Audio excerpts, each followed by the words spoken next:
Bom dia. Atos dos Apóstolos 1.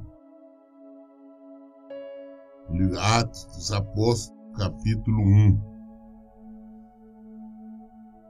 Atos dos Apóstolos, um livro escrito, claro, sob a direção e coordenação do Espírito Santo, mas foi escrito por Lucas.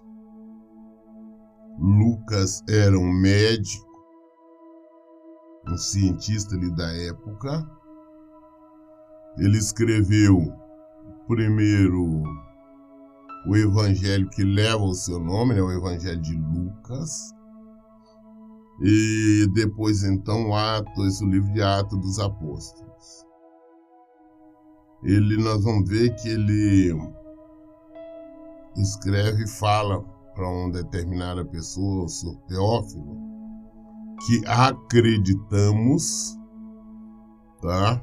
Isso acreditando não é nada comprovado, uma vez que não está na Bíblia, que esse era um senhor de uma determinada importância, né?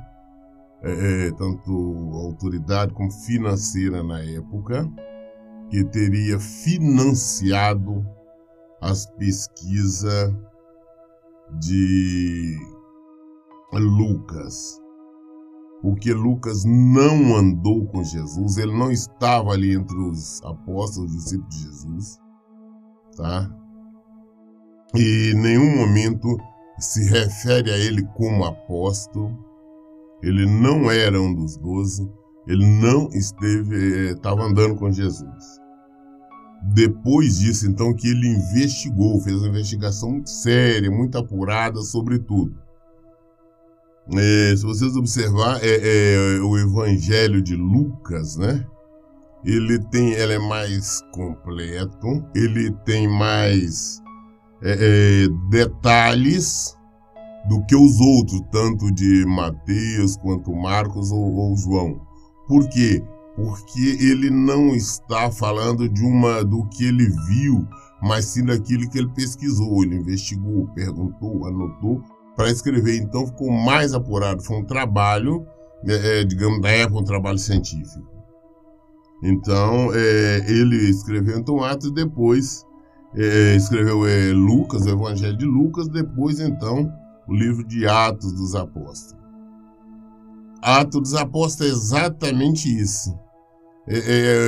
A maneira como eles atuaram, Atos, as ações deles.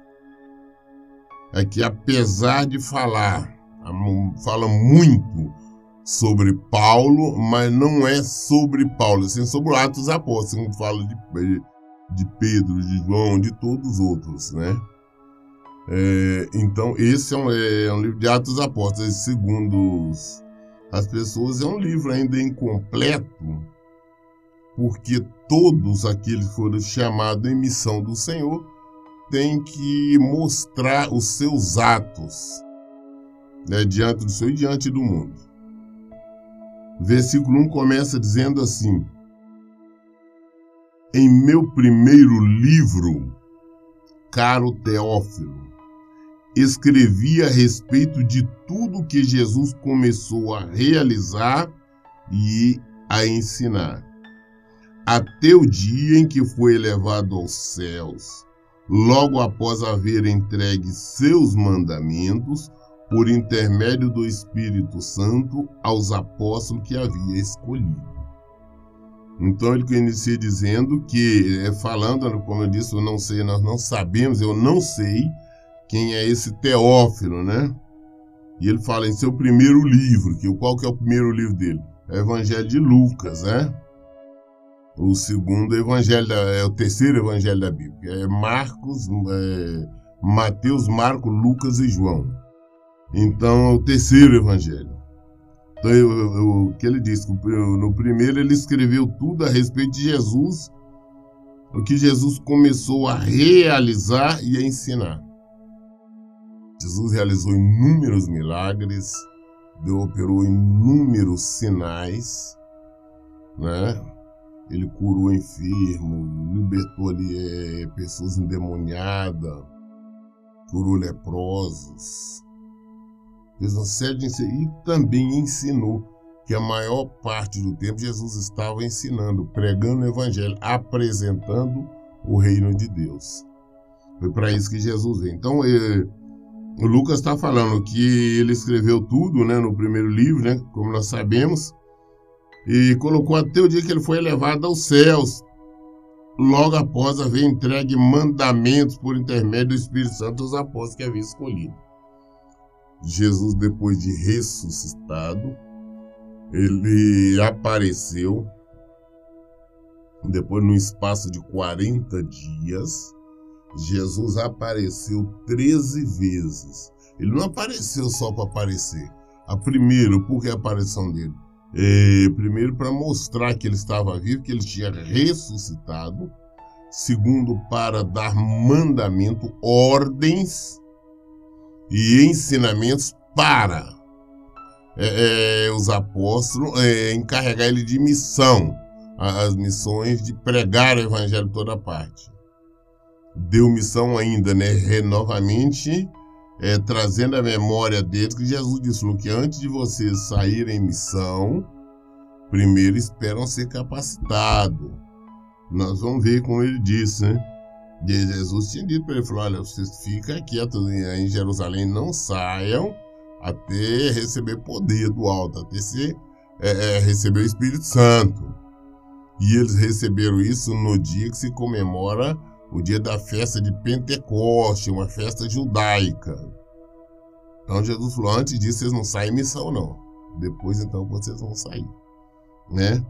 Então Jesus, então ele escreveu tudo, até o dia que Jesus foi elevado ao céu, depois desses 40 dias ele subiu ao céu. São provas incontestáveis de que ele apareceu essas vezes, porque ele apareceu inúmeras vezes para as mulheres, apareceu para os apóstolos, apareceu para 2 apóstolos, para vários apóstolos, apareceu em ambiente fechado, e nós sabemos que inúmeras vezes quando ele apresentava, ele fazia questão de mostrar que não era um fantasma, que ele fazia questão de comer com ele, comia pão, comia peixe, mel, não tem mel aí, favo de mel, ele comia para mostrar que não é um fantasma não come, mostrar que ele era ressurreto, estava no corpo glorificado. E teve época que ele apareceu para 500 pessoas, ou seja, não tem como as pessoas negarem que Jesus tinha ressuscitado. Tinha 500 pessoas, pelo menos, que viram Jesus ressurreto. Para o último que ele apareceu, foi para Paulo, chamando Paulo, convocando Paulo para a missão. Paulo foi convocado para a missão. Versículo 3. Depois do seu martírio, Jesus apresentou-se a eles e deu-lhe muitas provas incontestáveis da sua ressurreição, aparecendo-lhe por um período de 40 dias seguido e ensinando-lhe acerca do reino de Deus. Foi como disse anteriormente, antecipando, né? Ele, durante 40 dias, ele apareceu, deu ensinamento, dizendo para ele como eles deveriam agir, né? Esclarecendo, tirando dúvidas, deu ordenanças sérias a Pedro, porque até então eles não eram convertidos. Pedro nem os outros apóstolos não eram. Apesar de eles terem recebido poder de Jesus para expulsar demônio e tudo, ainda não era convertido. Nós temos certeza disso quando o próprio Senhor Jesus disse para ele, falou, Pedro, quando você se converter, lembra dos seus irmãos, né? Ele estava ali, mas não era convertido ainda. E tanto a ele quanto os outros ainda. Então, nesse tempo, Jesus apareceu, prova tal que Pedro depois negou Jesus, né? Aí, quando Jesus, uma das vezes que Jesus apareceu para ele, fez ele pensar, lembrar tudo isso, né? Foi quando Jesus ficou perguntando ele à beira, mas Pedro, tu me ama? Ele disse, sim, Senhor, eu te amo. Então apacenta minhas ovelhas. E falou ele umas 3 vezes, lembrando Pedro tudo isto. Muito bem, então Jesus apareceu, no versículo 4. Certa ocasião, enquanto ceava com eles, ordenou-lhes que não se ausentasse de Jerusalém, mas que aguardasse a promessa do Pai, a qual salientou: ele de mim ouviste. E Jesus tinha, agora depois de ressurreto, como disse, alimentava com eles, exatamente para ficar claro que não é um fantasma. Um fantasma não come, não faz nada, se é que existe. Né? Nós estamos falando de algo que sabemos que não existe, mas ficar claro para que ninguém, mas depois, não, foi um fantasma, não foi. Jesus esteve, comeu, alimentou com eles e tudo. Então, Jesus falou: presta atenção, vocês não saem de Jerusalém, não. Vocês ficam aguardando o que vocês receberão: o Consolador, o Advogado, receberão poder, o Espírito Santo que Deus Pai vai enviar. E assim eles procederam, como nós vemos mais à frente. Versículo 5. Porquanto João de fato batizou com água, entretanto dentro de poucos dias vós sereis batizados com o Espírito Santo. Que até então eles não conheciam o batismo com o Espírito Santo, conheciam o batismo na água, como eles batizavam quando estavam junto com Jesus.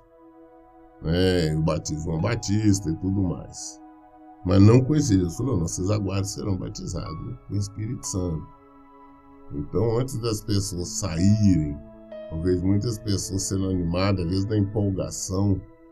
Não, eu conheço Deus, agora eu vou sair pregando, eu vou sair expulsando demônio. Não faça isso. Primeiro conheça, primeiro receba poder do alto, primeiro seja capacitado, porque se você não estiver preparado, preparada, você vai se envergonhar. Você vai de repente pregar para alguém quando você não tem ainda pleno conhecimento do Evangelho, e a pessoa te envergonha, pode o diabo usar uma dessas pessoas, fazer uma série de perguntas, você não tem resposta, você não sabe como agir, acaba sendo envergonhado. E o que gera essa vergonha?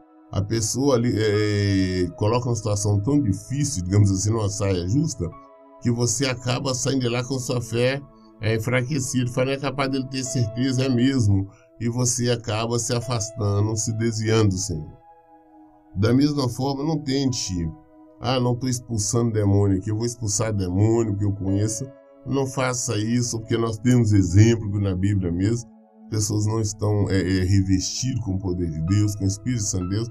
Você tenta expulsar, o demônio pode virar contra você, pode voltar, pode atacar e pode fazer uma bagunça muito grande, piorar em muita situação. Por isso, nós temos que esperar ser revestidos do alto. Só quando nós estamos revestidos com o poder de Deus é que nós podemos fazer. Versículo 6. Então, os que haviam reunido lhe consultaram: Senhor, será este o tempo em que restaurará o reino a Israel? Olha, Deus está falando, Deus não, Jesus, que é Deus, né? Isso falando das coisas espirituais.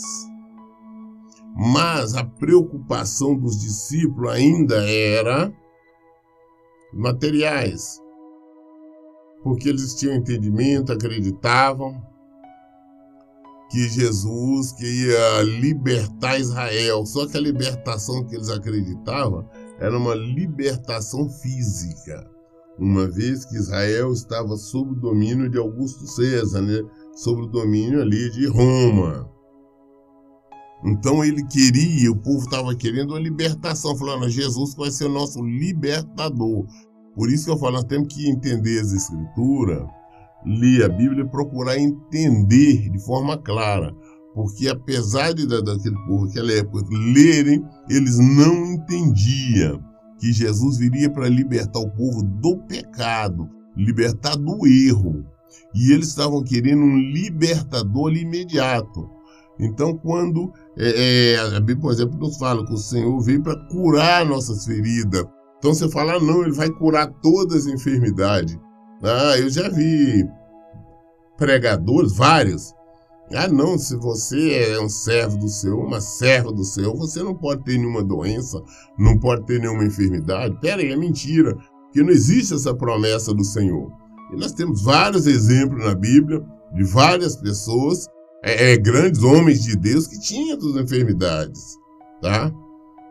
Então não existe isso, a promessa de nos libertar de tirar da enfermidade, mas do pecado, esse mal. Ele veio para nos libertar do pecado. Ah, mas ele cura também doença física? Cura. Todas elas não, tem uns que ele cura, outras não cura. Essa é uma prerrogativa dele, se ele quiser curar ou não curar. Não existe esta promessa dele de curar todas as enfermidades. É isso que nós temos que entender. Jesus, a promessa dele é de libertar Israel, libertar o povo dele, mas libertar do pecado. Não libertar, ele não veio como os juízes que antigamente, né? Que toda vez que o povo pecava, quem conhece a história bíblica, estavam no pecado, ficavam anos sofrendo na mão de alguma daquelas nações ali, aí implorava, clamava a Deus, levantava um juiz, Sansão foi um, e vários outros, né? Então o juiz levantava, guerreava por eles e libertava. Mas voltava a pecar, depois Deus entregava novamente a opressão. Ou então pensava que Jesus seria um rei tipo Davi, né? Que Davi combateu as guerras, mas Jesus não era esse. No e-mail isso aqui fizeram essa pergunta, Jesus ressurreto. Jesus não foi antes dele morrer, não, depois dele tinha sido morto. Que também nós temos que entender, porque eu já vi algumas pessoas falarem: ah, não, Jesus não morreu. Ele morreu, como qualquer um de nós iremos morrer se nós não estivermos, se antes de nós se Jesus não voltar antes. Até Jesus voltar, as pessoas vão nascer, vão morrer normalmente. Então, possivelmente, nós vamos passar pela morte. Tá? Isso depois, sim, quando Jesus voltar no dia de juízo, nós levantaremos e iremos ao encontro dele nas alturas. Mas tudo iremos passar pela morte. Então, tem pessoas que falam: não, Jesus não morreu. Acha que foi uma espécie de transição. Mas não foi. Jesus morreu. Ele foi sepultado. Só que Deus Pai o ressuscitou ao terceiro dia. Tá? Essa aqui é a questão. Então perguntarei lá: não, só vai restaurar o reino de Israel? Versículo 7, ele lhes afirmou: não vos compete saber as épocas ou as datas que o Pai estabeleceu por sua exclusiva autoridade. Olha, não interessa você saber datas. Não, presta atenção. Vocês estão querendo saber épocas, datas. Isso é uma coisa de competência de Deus Pai. Não é mais ou menos assim, para não estender muito o assunto, porque ele diz. E a mesma coisa se aplica a nós. Nós ficamos querendo, muito preocupado. Ah, não, será quando é que Deus vai mudar a minha sorte, como eles falam? Ah, será quando é que ele vai me dar condição de eu ter isso, ter aquilo? Presta atenção, rapaz. Fica preocupado com bobagem assim, não. Né? E tem pessoas que ficam num desespero muito grande. Pastor, quando será que o meu casamento vai ser restaurado? É hoje, amanhã e depois de amanhã? Quando será? Minha filha, não compete nós sabermos datas e épocas. Deus revela tem alguns casos que revela, outros não, mas nós não temos que estar preocupados com isso. Nós não temos que estar preocupados. O que nós temos que fazer? Olha o que ele disse no versículo 8. Contudo, recebereis poder quando o Espírito Santo descer sobre vós, e sereis minhas testemunhas, tanto em Jerusalém, como em toda a Judéia e Samaria, até os confins da terra. Fica preocupada com data, quando vai acontecer, deixar de acontecer. Uma coisa tenha certeza, você está buscando, você está lutando de acordo com a palavra de Deus, você vai receber, mas primeiro você vai receber o poder de Deus e você vai testemunhar. O seu testemunho não é um testemunho só aqui para sua casa, para seus vizinhos, para seus parentes, não. O testemunho vai alcançar outras cidades, estado, país, vai longe, tá? Em toda parte do mundo, o seu testemunho vai. Esta que é a realidade. Quando você recebe o poder de Deus, o seu testemunho é alcançado. Então você tem que fazer uma coisa, não, eu vou fazer a vontade de Deus, eu vou fazer a vontade dele, porque no momento certo ele vai me revestir de poder, vai me revestir com o Espírito, e eu serei testemunho dele, eu vou testemunhar até os confins da terra. Eu fico observando quantas pessoas hoje, por exemplo, que são abençoadas aí, mantêm-se na posição, têm seus casamentos restaurados. Aí nós postamos os testemunhos, e os testemunhos não fica limitado aqui no nosso estado, porque hoje, essa questão da internet é uma questão global, né, mundial. E as pessoas estão ouvindo lá no Japão, no Chile, estão ouvindo nos Estados Unidos, na África, em toda parte, ou seja, estão testemunhando, estão dando glória a Deus, estão glorificando o nome do Senhor. Que a função do testemunho é para que as pessoas conheçam quem é o Deus da restauração, é o Deus que tudo faz, e aí o que eles glorificam a Deus. Isso que nós temos que fazer, termos motivos, criarmos situações para glorificarmos o nome do Senhor. Em todo o tempo, vamos glorificar o nome do Senhor. Versículo 9. Tendo dito estas palavras, foi Jesus elevado às alturas, enquanto eles o contemplavam, até que uma nuvem cobriu da vista deles. Então Jesus, essa foi a última explicação que Jesus deu para eles, Jesus visível, tá, para eles, tá? Quando Jesus falou de maneira clara o que eles deveriam fazer. E depois disso, então, Jesus foi elevado ali na presença de todo mundo. Ele subiu à vista de todos. Foi subir no céu, que encobriu, foi coberto com uma nuvem. E foi embora, foi para o Pai. Né? E versículo 10. E aconteceu que, estando eles com os olhos fixos no céu, enquanto ele subia, surgiram junto deles 2 homens vestidos de branco, que lhe comunicaram: homens galileus, por que estáis contemplando as alturas? Esse Jesus que dentre vós foi elevado ao céu, retornará do mesmo modo como viste subir. Aí eles estão lá olhando Jesus subir, desaparecendo nas nuvens.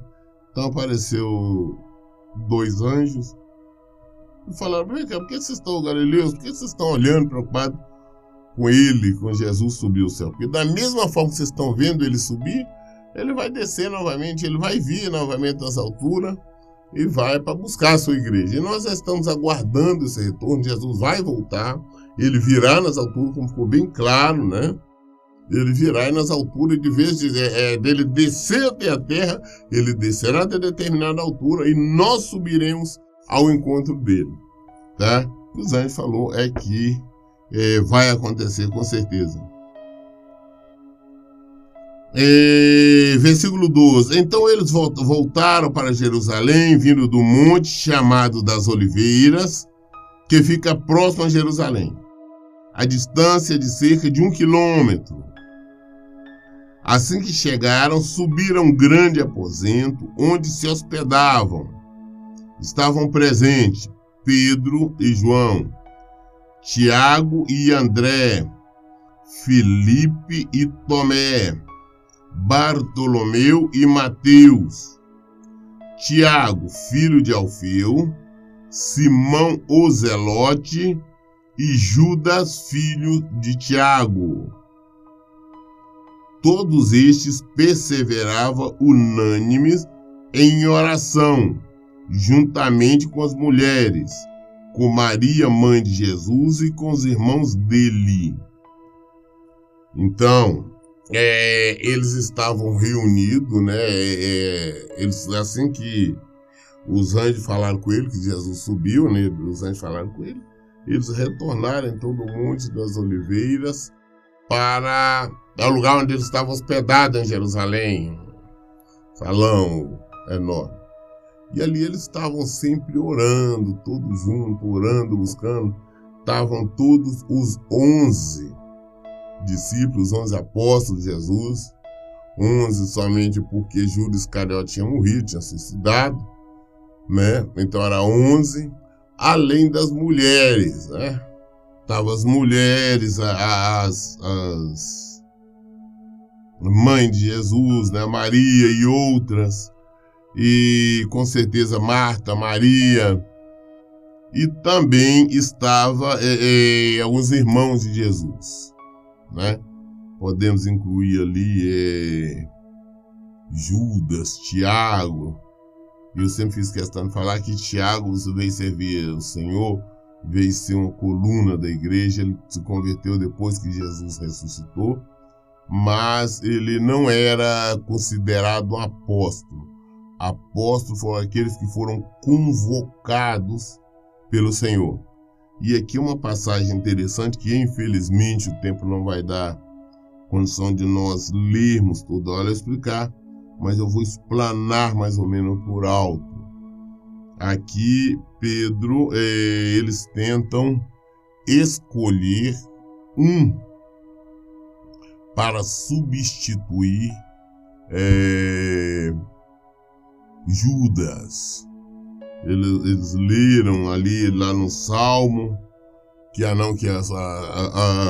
que ficasse deserta, sua morada tinha que ser substituída. E fizeram ali, oraram e fizeram espécie de um sorteio para escolher quem ficaria no lugar de Judas, né, para ficar os 12. Ocorre que, depois de coisas, eles escolheram um pelo nome de Matias. Por sinal, esse Matias, você só ouve falar dele aqui. Você não vai ouvir mais falar deste em toda a Bíblia. E vou ler rapidamente um resumo para depois eu fazer a explicação breve. Versículo 15. Naqueles dias, sendo o número de pessoas ali reunida cerca de 120, Pedro se levantou no meio dos irmãos e declarou: Irmãos, era necessário que se cumprisse a Escritura, que pelo Espírito Santo predisse por meio da boca de Davi, acerca de Judas, que serviu de guia aos que prenderam Jesus. Ele foi contado como um dos nossos e teve parte nesse ministério. Com o pagamento que recebeu pelo seu pecado, Judas comprou um campo, ali caiu de cabeça, seu corpo partiu, seu meio, suas vísceras, todas se derramaram. Todos em Jerusalém ficaram sabendo deste fato, de maneira que na própria língua deles, essas terras passaram a se chamar Aceldama, que significa campo de sangue. Porquanto, continuou Pedro, está escrito no livro de Salmos, fique deserto o seu lugar, e não haja ninguém que nele habite, e ainda que outro ocupe o seu lugar. Sendo assim, é preciso que escolhamos um dos homens que estiverem conosco durante todo o tempo em que o Senhor viveu entre nós, desde o batismo de João até o dia em que Jesus foi levado dentre nós ao céu. É fundamental que um deles seja conosco testemunha da sua ressurreição. Então propuseram 2 nomes: José, chamado Barsabás, também conhecido como Justo, e Matias. E orando afirmaram: Tu, Senhor, que conhece o coração de todas as pessoas, mostra-nos qual desses 2 homens tem escolhido para assumir a vaga nesse ministério e apostolado do qual Judas se desviou, indo para o lugar que lhe era devido. Em seguida lançaram sorte, quando a eles a sorte caiu sobre Matias, assim ele foi acrescentado aos 11 apóstolos. Esse Matias, você só vai falar dele aqui, porque Pedro se levantou e falou: olha, irmãos, é necessário, está lá no livro de Salmo, né? Um Salmo de Davi, que ele disse está escrito que fique deserto o seu lugar, que não haja ninguém que nele habite, que ainda que outro ocupe o seu lugar. Isso está no Salmo 69, versículo 25, e 109, versículo 8. Está nesses dois salmos. Ele juntou os dois ali para justificar. E oraram, fizeram certo, oraram o Senhor, mas depois jogaram sorte. Tiraram sorte. Ah, não, então a sorte caiu aqui sobre Matias. É claro, se nós formos tirar sorte aqui entre duas pessoas, uma delas vai ser escolhida com certeza. Escolheram Matias. Ah, não, então esse agora que vai ocupar o lugar que era de Judas. Mas nós vemos que Matias não fez absolutamente nada, porque não era a intenção do Senhor chamar Matias. O Senhor Jesus já tinha um outro escolhido, que foi Paulo. Os apóstolos foram 12. O último foi Paulo. Você vê que nem o próprio irmão dele, Tiago, o outro foi escolhido. Foi escolhido Paulo, quando o próprio Senhor Jesus apareceu para ele no meio do caminho, o convidou, o convocou. Por isso que Paulo mesmo, ele foi o último dos apóstolos. Então esse aqui foi Paulo ali, antes de receber o Espírito, Jesus tinha dito, falou, olha, vocês não façam nada, espere a vinda do Espírito. Serem preparados. E não esperaram. Conclusão, fizeram uma coisa apressada. E eles colocaram Matias, Matias que é o apóstolo. Mas não veio ser o apóstolo, porque o apóstolo mesmo foi chamado, que completou os 12, foi Paulo. Quando Jesus apareceu para ele, convocou para ele. Então, esses aí que foram os 12 apóstolos, uma vez que Júlio, nós sabemos que ele morreu, né? Ele suicidou, quando fala aqui, o subterrâneo foi o dinheiro que ele cobrou para atrair Jesus, depois ele devolveu o dinheiro, então os sacerdotes até compraram um terreno, fizeram um cemitério. Judas, com remorso, né? Não fala arrependido, digo remorso, ele suicidou, ele amarrou a corda no pescoço e para suicidar, depois a corda que arrebentou, ele caiu sobre uma pedra, rasgou ali todo o seu estômago ali, todas as vísceras saíram para fora. Então, por isso que a Bíblia, nós temos que estar sempre lendo e meditando nela com calma para que nós possamos compreender. Eu li hoje o livro de Atos dos Apóstolos, capítulo 1. No final, bom, acabei lendo ele rápido todo para poder dar essa explicação, tá? Mas toda dúvida nós esclarecemos na Bíblia. Por isso, em todo tempo, eu digo, leiam e pratiquem a Bíblia. Que Deus abençoe. Tenham um bom dia.